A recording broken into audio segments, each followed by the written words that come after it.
and broadcasting.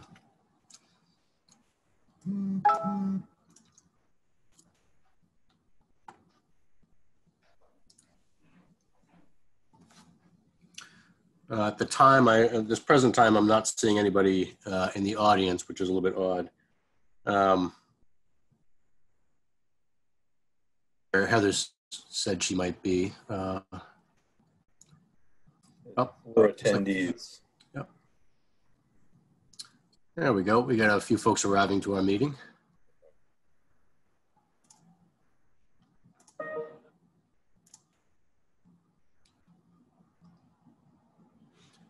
Okay, Councilor Shand, are you there? I am. Good evening. Councilor Wallace is somewhere too. Yes, Councilor Wallace, are you with us? I am here. Good evening. Okay, with us this evening, we have Jordy Vining, who's the city's senior project manager, Glenn Hartman and Richard Pacella from contractors, Councilor Shand and Councilor Wallace. Councilor Shand or Wallace, did you want to give any introductory comments, or Jordy? I'll let Jordy give us the overview. Okay, sounds good. Thank you everyone for joining us this evening.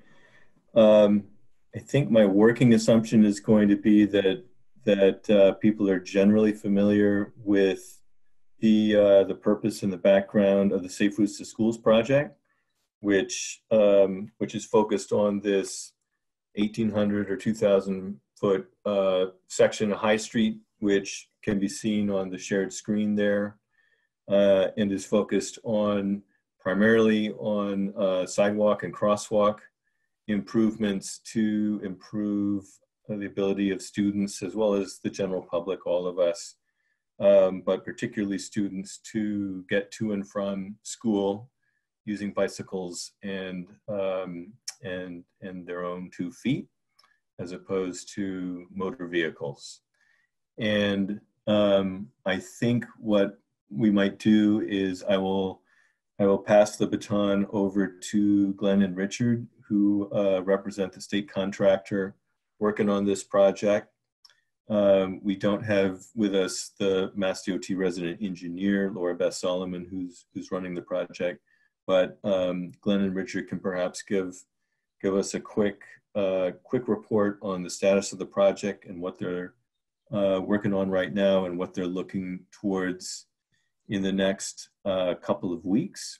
And then we can open, with Andy as the moderator, we can open it up to questions and have a little Q&A session as best we can.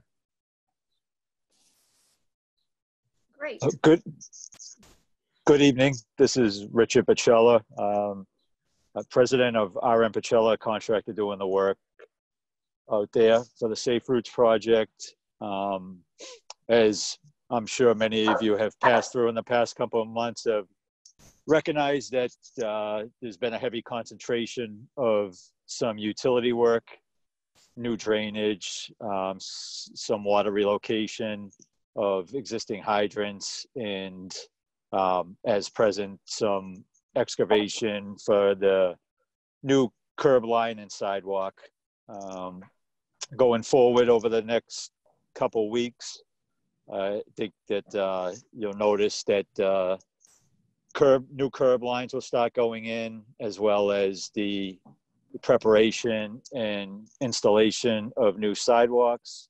The intention for, let's say, the next 3 to 4 weeks is to continue and carrying forward with the sidewalks, primarily in the vicinity of the high school area, to get as much, if not all, of the new sidewalk and curb line in and around the high school area, to finish up that work in preparation of school going back into session in September.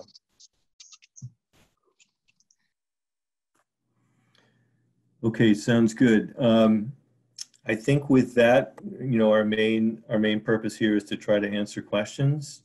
So Andy, if I could ask you to play your moderating role and work with our attendees to see if any of them would like to, pose any questions that we could try to answer. Yep, sure thing. So for folks out there in the public, I see we have a few attendees. This is a slide I'm putting up just to explain how the public comment process works. We have this unusual process right now because of the COVID situation, having our meetings remotely. So the way that folks can let us know that you're interested in speaking or a question of any kind is just to go to, typically it's at the bottom of your screen. If you move your mouse down there, there's a raise hand button. And if you click on that, it'll highlight that for us and let us know that you'd like to speak.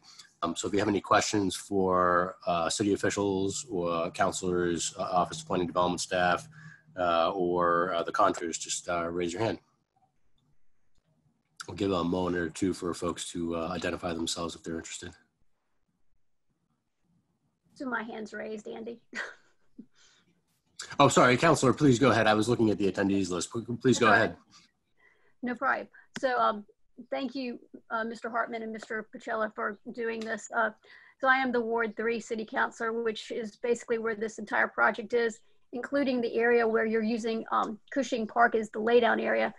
And I've had more than a few residents bring up the concerns about the ongoing work that's where your work is being done starting at 7 o'clock in the morning. I appreciate that's where the only place that was identified in the city that the laydown area could be, but are there any things that could be done to help alleviate some of the noise, dust, anything to make their lives a little bit better for the rest of the summer? Because I know, everyone's home right now. So, I mean, I know that the noise from the truck starting at 7 o'clock, the backup beeping sound, we are in a residential area. So is there anything that could be done there? So this concern has not gone unnoticed. I know that it has been brought to our attention. I'm sure spawning from being brought to your attention and Jody's attention. Right.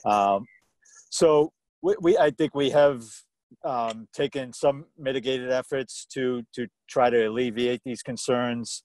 And I'll let Glenn touch on it maybe just a little bit more, as he's generally on site more than I am. But just to speak to a couple of them, as far as noise and vehicles, we have make a concerted effort to manage what needs to come in and out of that area, so that we're doing it in quicker, more efficient trips, less trips through the course of the day, to keep the equipment from have to consistently moving in and out of the park area.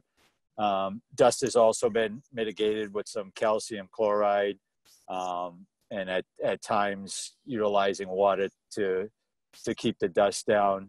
So, it's certainly understood that these are concerns for the surrounding residents, and those we have put in place some mechanisms to try to alleviate some of those concerns, and hopefully it's been better as of late.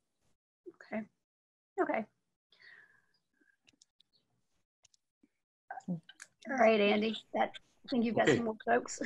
Okay, we have folks in the audience, the Zach and Steph, it looks like. If you'd like to unmute yourselves and speak to the folks that are here.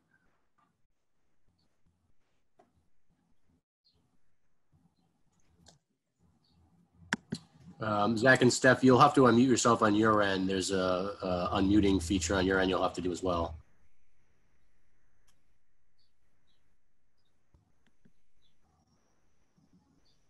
We'll give them a moment. Right, we see your hand is raised, but it looks like you're still muted on your own end. Do you want to go to Counselor Wallace while Zach and Steph unmute themselves? Please, yeah. Hello, I'm just going to follow up with Heather's question there, and I think maybe it's a question for Jordy and for Andy. Were there any other sites considered for the laydown area? The school is right there, and school, well, it's summer, so it's not in session, but I just so happened to be on 10th Street today, and I could see the trucks going up and down. It's kind of a long ways. I'm just curious what else was considered, and could you stockpile any of the materials in the street to a certain extent, so they don't have to keep going back and forth. Or maybe that's part of the efficiency. Just any thoughts you may have. I can jump in there. This is Jordy. Definitely other sites were considered and discussed, and frankly have been continued to be considered and discussed. Heather and I have had these conversations over the course of the past month or so. In terms of the school parking lots, the school facilities manager, Steve Bergholm, has been pretty involved with this project, and he noted that those school parking lots really weren't available or would not be very available for the duration of this project. He's documented for us how Andy has the image on the screen there showing the high school parking lots adjacent to this portion of High Street. And there are other school-related projects going on where they need that parking area. School is coming back into session in or it's at least anticipated to, in a relatively short amount of time, 7 weeks or so. And so there's already use during the summer of the athletic field and the athletic facilities. So there's a lot of other constraints there, which really make it not feasible to have a significant amount of staging and laydown in that area. The DPS Perry Way facility is considerably farther away from the site, and frankly has very little room for additional staging and of materials for a project like this. And there's also concerns about the sort of truck traffic and heavy equipment vehicles going up and down Johnson Street and other streets. So we have looked at other sites. We did look at other sites, and we've continued to review that. But there's been a general consensus that even though we acknowledge that it's no fun for any neighbors to be near a construction zone, that Cushing Park parking lot is the most appropriate temporary storage and laydown site for the project. I would also note, Richard was talking about some of the mitigation efforts taken. I have been emailing and talking directly with several of the residents and neighbors in the area.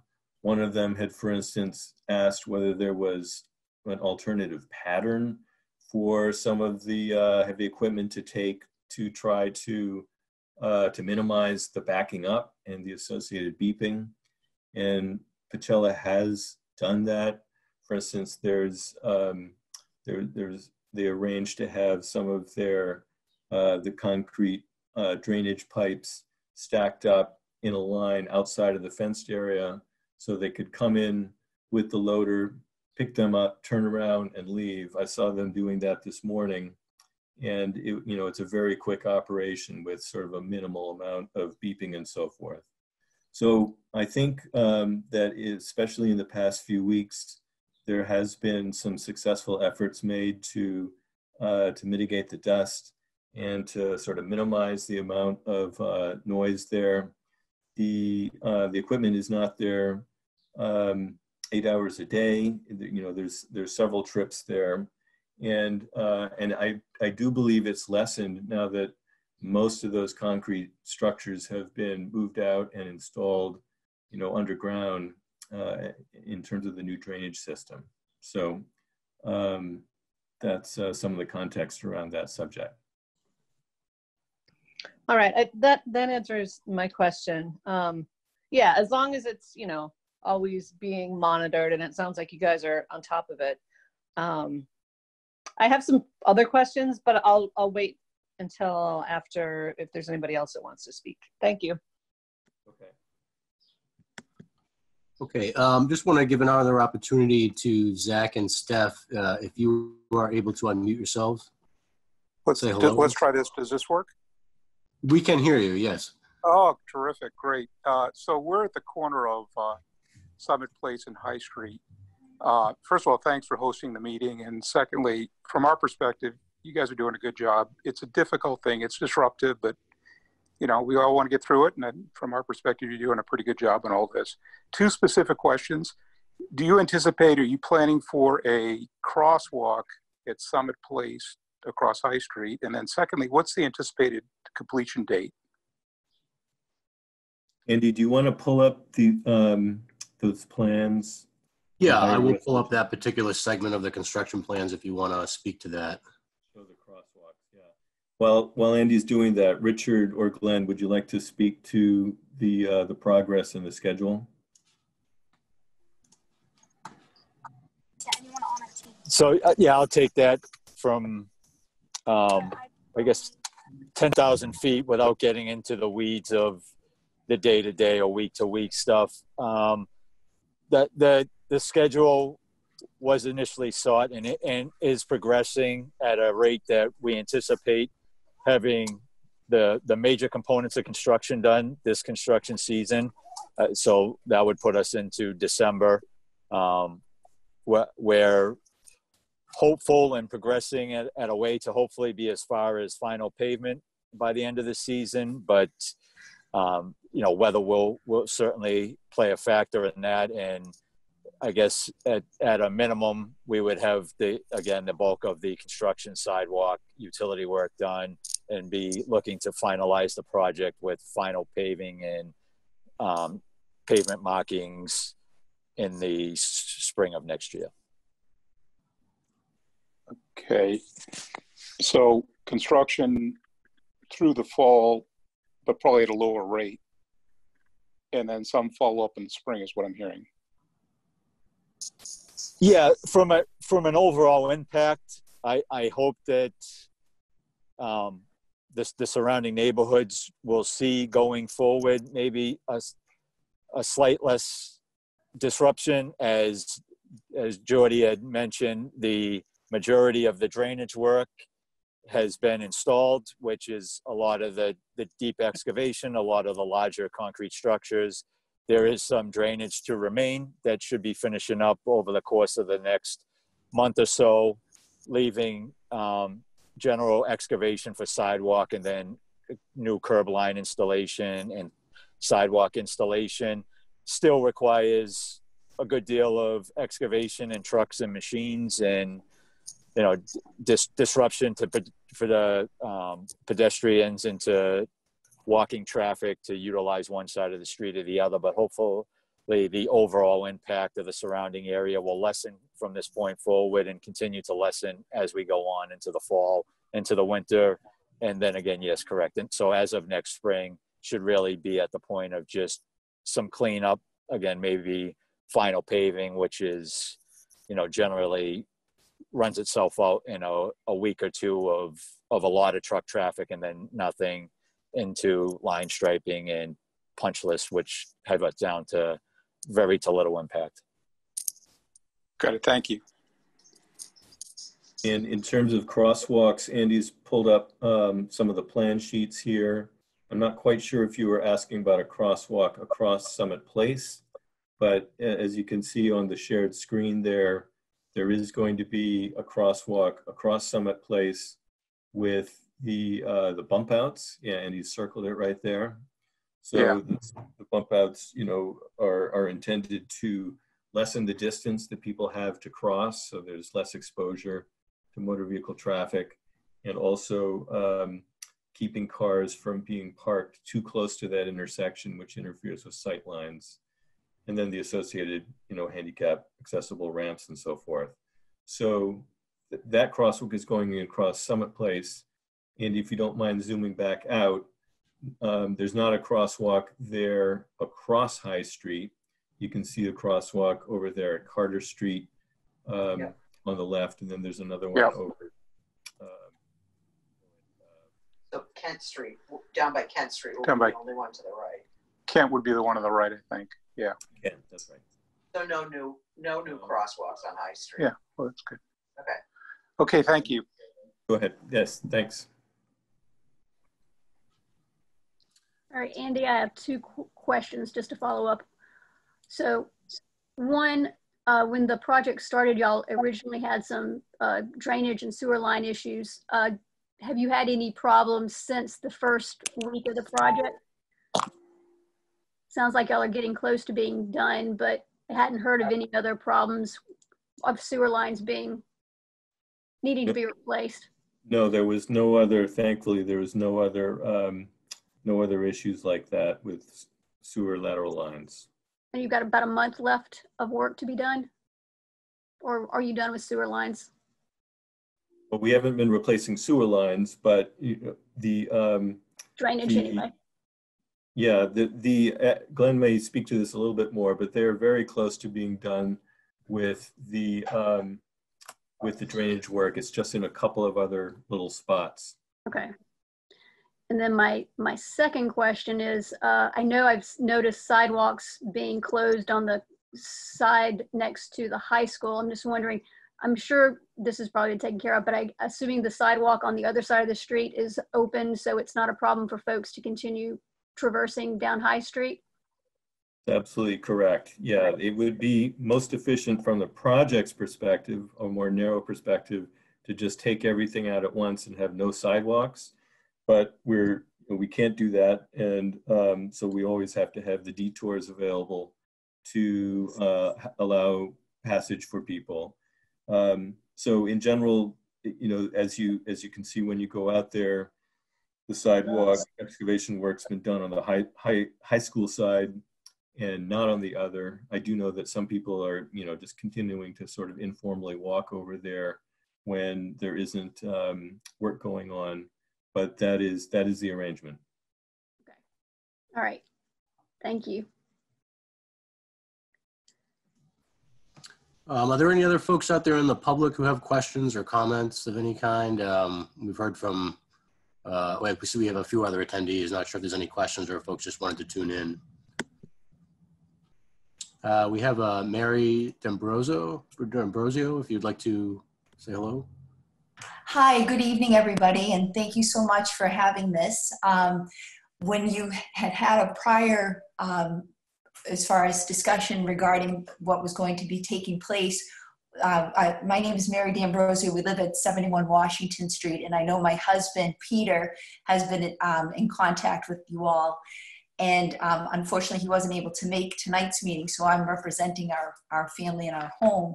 So we live right across from the site, the work site. And, the length of time that it seems like this project's going to be going on for, I really implore you to continue just to search for other sites that are not as residential. That's a very active area as far as usually when it's not being used in this way.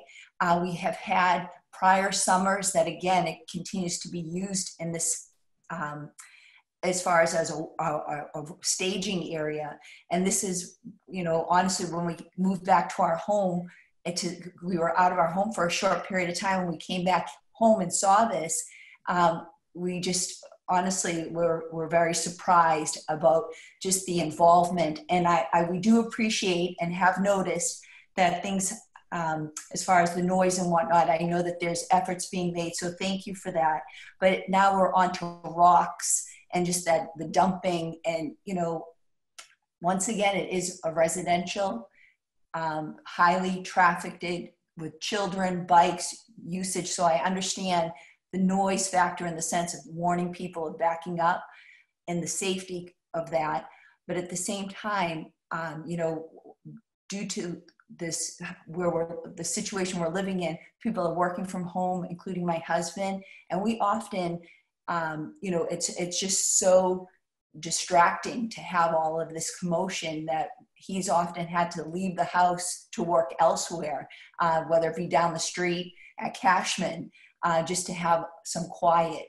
So again, I just implore you, it sounds like this is going to be quite involved, a lot longer than I think any of us were prepared for. And I know as projects continue, there are things that come up, and I understand that. But at the same time, I don't know if you're planning on using, across the street as your launching point in the fall as well. It sounds like that's the direction this is going, and I don't know what other things are going to show up across the street. You know, it started with the fence and then progressed to the vehicles and the equipment, and you know, now we're on to the rocks. So that's and lastly, you know, people have commented that they were just very surprised of the usage of that area. Again, because it's just considered for the neighbors, and during the summer especially, as more of a park area than a staging for like it seems like a DPW work site here. So thank you for your time, and thank you.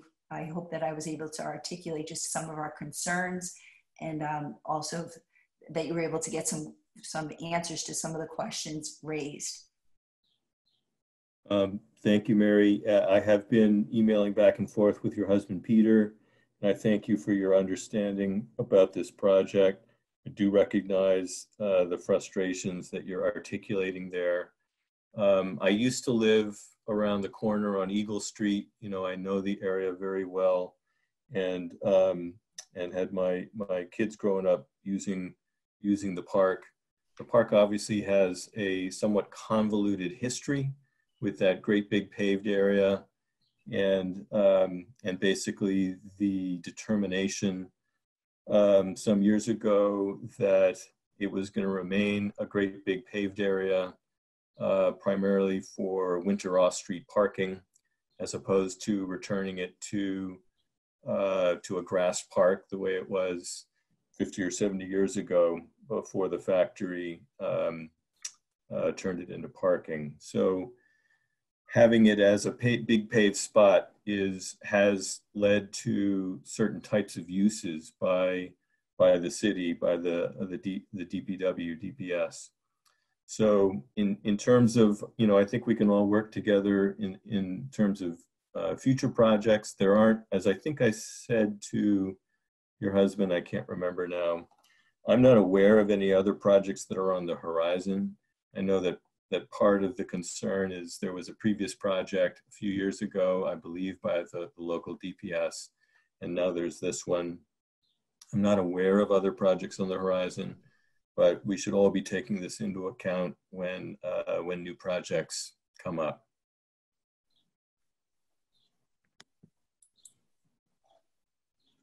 Okay, Mary, does that answer your questions? Yes, and I just wanted to ask, I know, you know, again, this might be out of your area, but if you have any way of just kind of adding to the fact that for the neighborhood in general, it would be nice, and I think just a good measure to, you know, my understanding is that there's a possibility that things are going to get paved over. And may I just suggest, again, for the neighborhood and for the betterment and for the usage, just saying like again, I know that monetary wise things are tight, but even if they were to offer from Warren Street, up Kent Street over to Washington to Buck Street, if they were able to like compensate the neighborhood that has been directly affected by, you know, upgrading their sidewalks area, as far as all along, like just from Washington to Buck, just that L shape that's continuously being utilized. And I know that my husband has shown some pictures, and it's just honestly like just a way of saying like, thank you for allowing us to use your neighborhood as long as we have. And in addition to paving, you know, the area that we've been in use, you know, we're going to pave the whole area, as well as throw in some sidewalks while we're at it. You know, that's all. Yeah, thank you, Mary. I appreciate those ideas. We actually have already been talking about that kind of thing in a general fashion. When this project was framed out by Mass DOT, and this is a federally funded project, and was framed out by Mass DOT and the engineer TEC, they were fairly strict about limiting, so to speak, the footprint of the project. So there were, you know, on a number of occasions, there was various requests to extend sidewalks down the High Street from High Street down the various side streets, and that was not incorporated, explicitly not incorporated into the project, which has turned out to be a $2 million approximately project. If there is remaining funds after the whole project is done, because of credits or not having to use all of the contingency for change orders for unexpected conditions, then there's the possibility of talking about whether any additional sidewalk or parking lot repaving can be done. We won't really know that for a few months in terms of how much resources might be available. The amount of area that you're talking about is actually fairly extensive. Buck Street, Washington Street, etc. And this is a perennial problem for Newburyport. There's no doubt that those sidewalks are in very bad condition. Newburyport, not unlike many other communities, but Newburyport has certainly had an issue with having enough resources to address all the miles and miles of sidewalks in town. And sidewalk funding, like I think I was emailing your husband just recently about this, but sidewalk funding comes from local funds, and it comes from, there's a certain state funding called Chapter 90 funding. That's just been level funded the same amount as there has been for years. The legislature was trying to raise that, but the Baker administration has kept it level funded. And so there's never enough resources to go around. The DPS does have a certain amount of resources each year to address sidewalks, and they have some sort of sidewalk prioritization plan. I'm not privy to that. I'm not sure where this area stands along those lines. So that's a somewhat long-winded answer, but we will try to look into those requests as the project progresses this fall. And lastly, can you still hear me? Yes.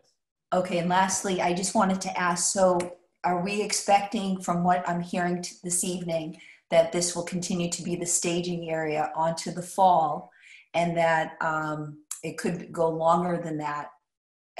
I just wanted to be clear. And also, there had been discussion, at least from my understanding, that there was going to be repavement of the area in use. And I just want to make sure that that has already been established. And that's all I have to say. So thank you for your time, and thank you for letting me speak. Yeah, just to clarify, that has not been established that that area will be repaved. The pavement in the Cushing Park parking lot and basketball court is in pretty poor condition now, multiple cracks and so forth. The contractor, when given permission to use this site by the Parks Commission, if the noted that if the paving was significantly damaged by the usage, then they would address it. But that didn't necessarily include sort of full repaving of the area. So that's going to be something we'll have to see whether is a possibility given available resources, if there are available resources later in the fall. In terms of your first question about whether the staging area will continue to be a staging area, I believe the answer is yes. Glenn and Richard are in a better position to answer that than I am, with the caveat that the most intensive use was up front with all the drainage structures and the associated gravel fill associated with doing the drainage work, and that once the curbing and castings and so forth are coming out of there, it's going to be less used and less of an issue. Richard or Glenn, do you want to speak to that a little bit in terms of fall use of that area? Sure. As I stated previously, and as you just did, Jordy, that is accurate. The the heaviest use of the staging area was up front. And so I'd like to say we've been through or are going through. From this point forward with curb, sidewalk, there will still be what I would consider a steady use, but hopefully less impact with pipes coming in and out and materials being handled back and forth. Generally, when curbing comes in and is staged, it comes in loads, and then we'll go out over the course of the impact of traffic back and forth. Hopefully, should lessen, and you should see continually lessen into the fall. You know, we're out there trying to do the project as efficient as possible. So we certainly want to move things in an efficient and productive manner, and we'll utilize any days and times to expedite and hopefully, you know, get done in such a manner that we can move out everybody's hair as quick as possible. But there will be what I would consider hopefully a slightly less but consistent usage of that area through the fall.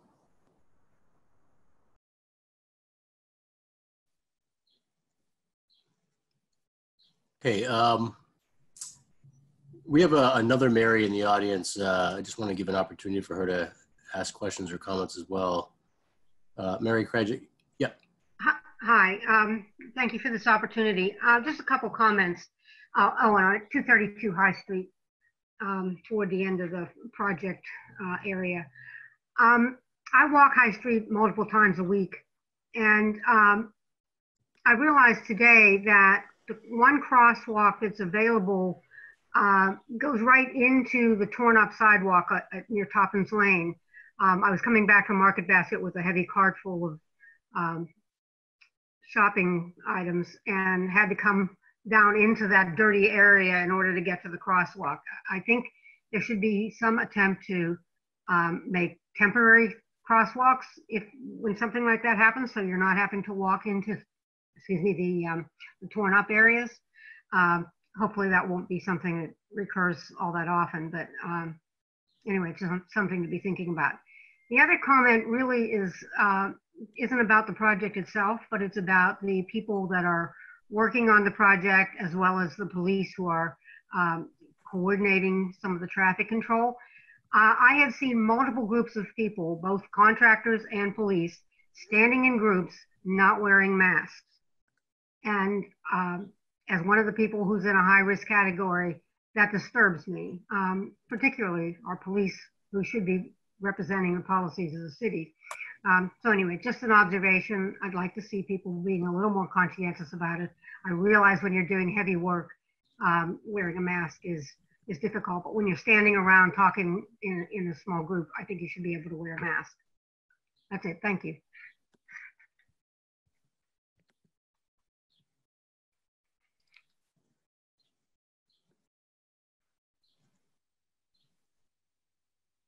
Glenn or Richard, I don't know if you want to speak to that. I guess I would say that I have been trying to pop in on the work site a couple of times a week, wearing my mask, and I have generally felt that the crews have been socially distancing, and you know, sometime I'm talking to the superintendent with his mask on when he's giving me an update on what's going on. So I think it's always a point well taken, but the mask wearing is generally recommended and required when one can't socially distance. And so it's up to the police and the contractor to try to follow those rules.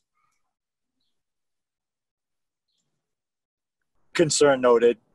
We as everybody is certainly understandable and cognizant of all that's going on, and trying to do our best to manage people's interactions, and as was recognized and appreciated that it's recognized, sometimes on a 80 or 90 degree day and guys are doing physical labor, it can be difficult to manage through that all day long with a mask on. So we have generally tried to keep the operation at a social distance versus requiring full-time masks. But certainly recognize if there are occasions where people are grouped together and aren't wearing them, it's something that we will look into and address. On the contractor side, we unfortunately have no bearing or control over the police, but I'm certain if it is an ongoing issue that they will address it as well.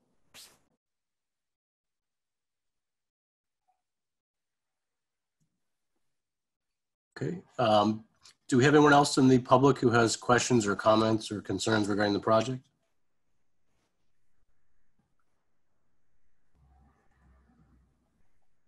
Not seeing any at this time.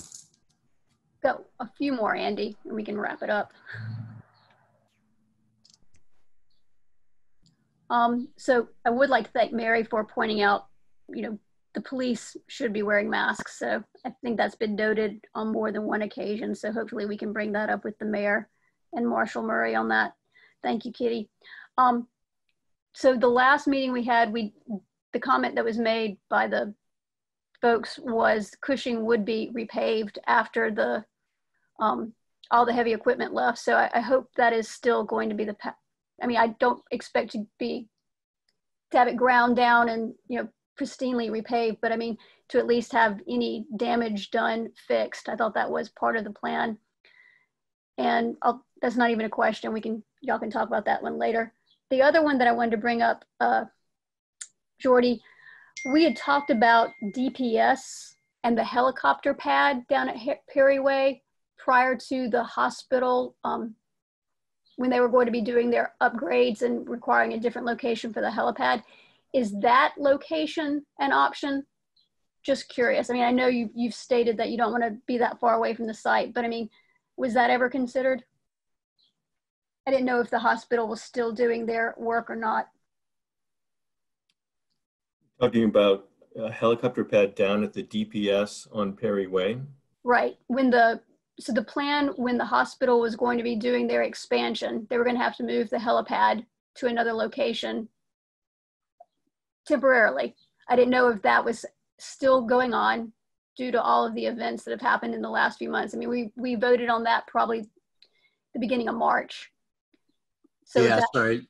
This is Andy, just to offer clarification there, and I'm not even sure if Jordy was on the wavelength about that because it may never come across his desk, but there was discussion when the hospital was getting permitting for their project to expand there they discussed with the city using the dead-end cul-de-sac at the end of Perry Way, adjacent to Public Services DPW building, to put the helipad. So that's where this question is coming from. My understanding is they were still planning on using that, although I do not know right now the time frame. All right. That is also an area, my understanding, has been a turnaround spot for fire engines. So as Andy said, I'm not very. I had always been told that area was not available. The end of that cul-de-sac. Okay. All right.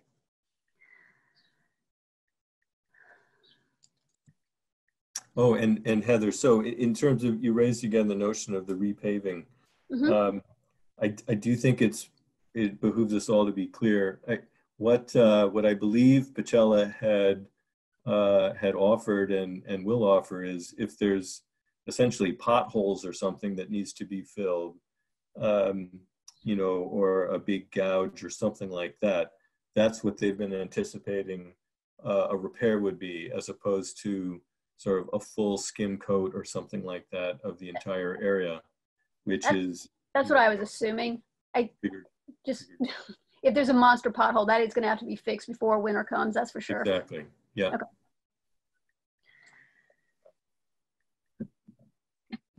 And that is what our expectation was when we initially had requested and were granted permission to utilize the park. Thank you, Mr. Pachella. Appreciate that.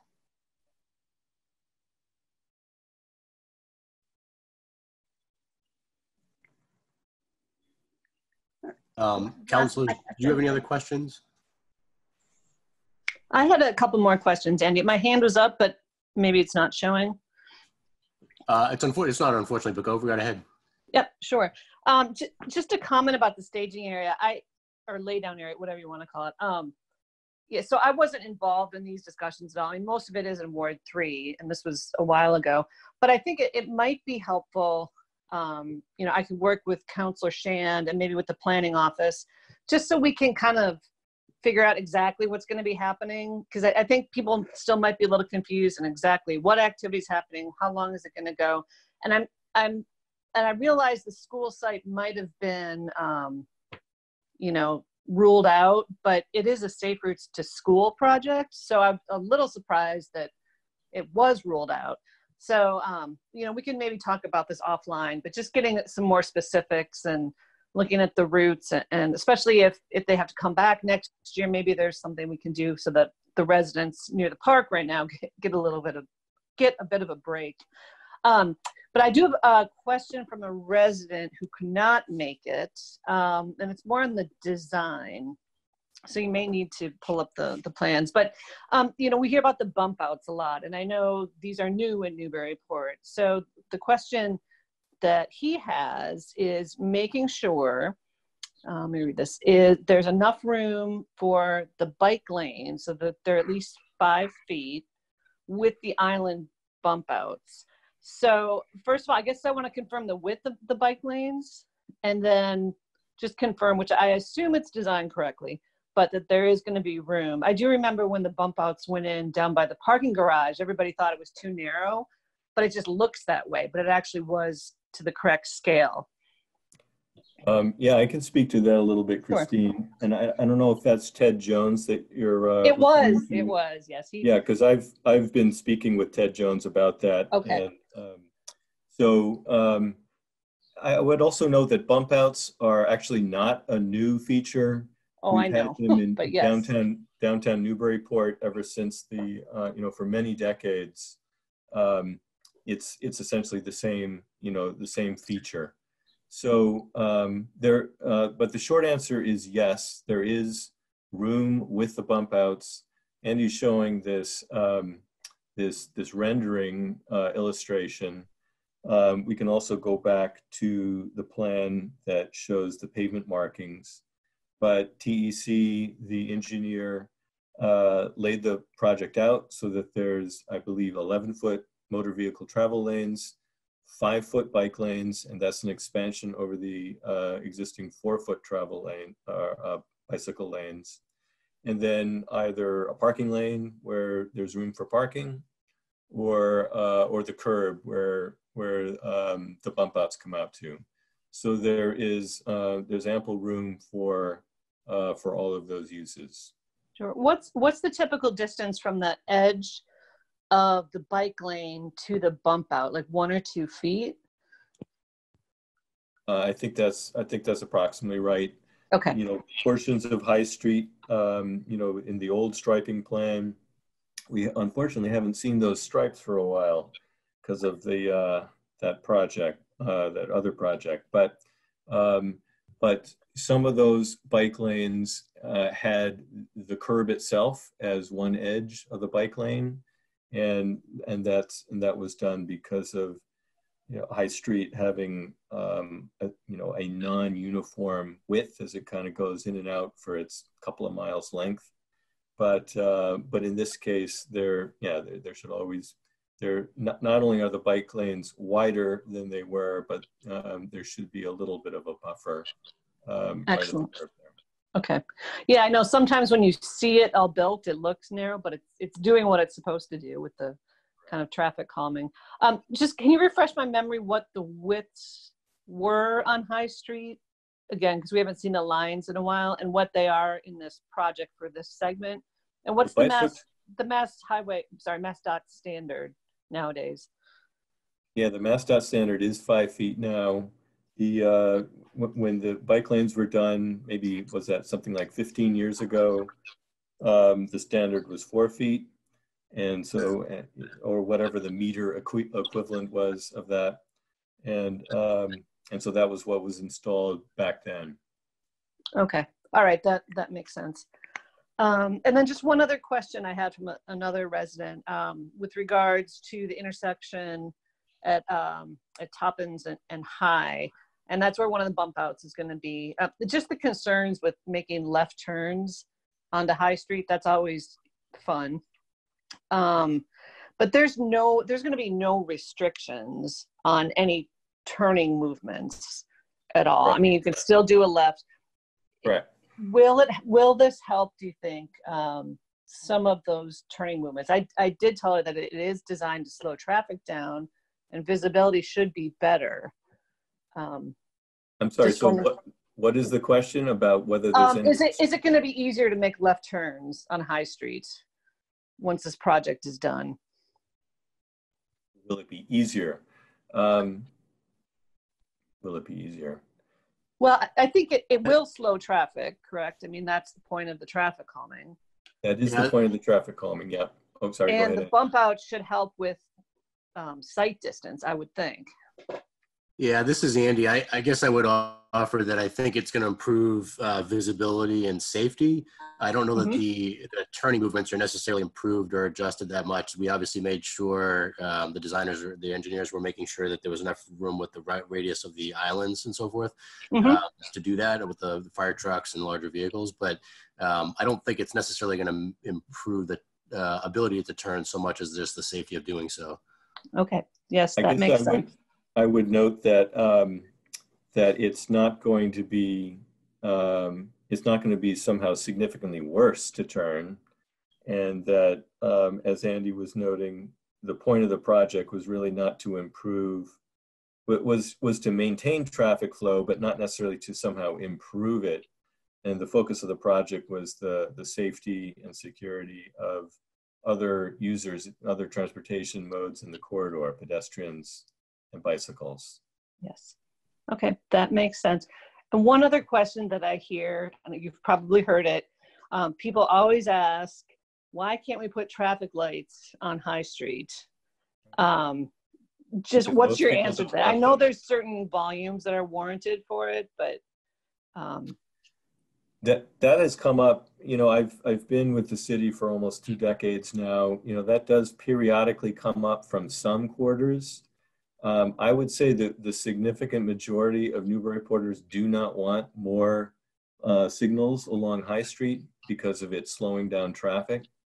And when, you know, for instance, a somewhat analogous situation when Mass DOT and TEC were originally proposing this project a couple of years ago, they were including one of the new Hawk signals to go across High Street. Again, that's a pedestrian activated signal as opposed to a conventional traffic signal, but people did not want to see that aesthetically, much less have a light stopping them. So it's always the prerogative of the public and the city council and everybody else to consider whether we want additional signalized traffic controls along High Street. But in general, in the past, the answer has been in my experience, has been a pretty strong no to that, and to allow you know, all these intersections to essentially sort themselves out. Oh, Andy's showing how the Hawk was eliminated from the original. Yes, I remember that. Yeah, this was definitely a dialogue that Jordy and I were part of going back. We definitely received some negative feedback from folks about the idea of having something more involved like this. And so what happened was there was a shifting to the more pedestrian-oriented or designed crosswalk. Gotcha. I believe people think about Story Avenue, for instance, with its multiple lights, and how, depending on the timing, that can be difficult to get through. So, so again, I'm sure there are some people who would like to see some lights, some signals, or more signals along High Street than just at either end. But in general, does not seem to be supported by most. Okay, that's what I suspected. But that is it for my questions. Thank you.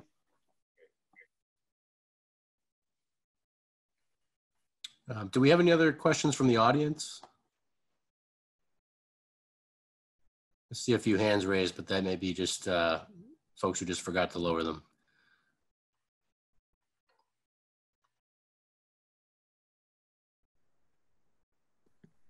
Not seeing any at this time.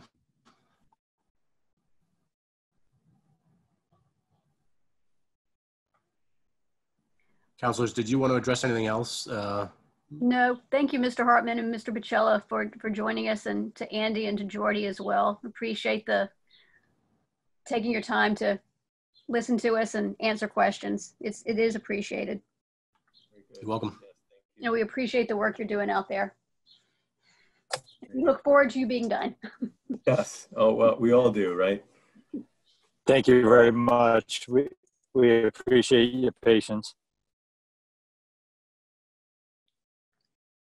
Okay, I guess then, Jordy, we'll probably wrap up the meeting then if it looks like there's no further questions or comments. I think we're all set. So thank you, everyone, for your participation. Thank you. Thanks, Thank everybody. you. Just a reminder, there is information on the city's website generically about the project, obviously. So good evening, everybody. Thank All you. right. Thank you. Goodbye.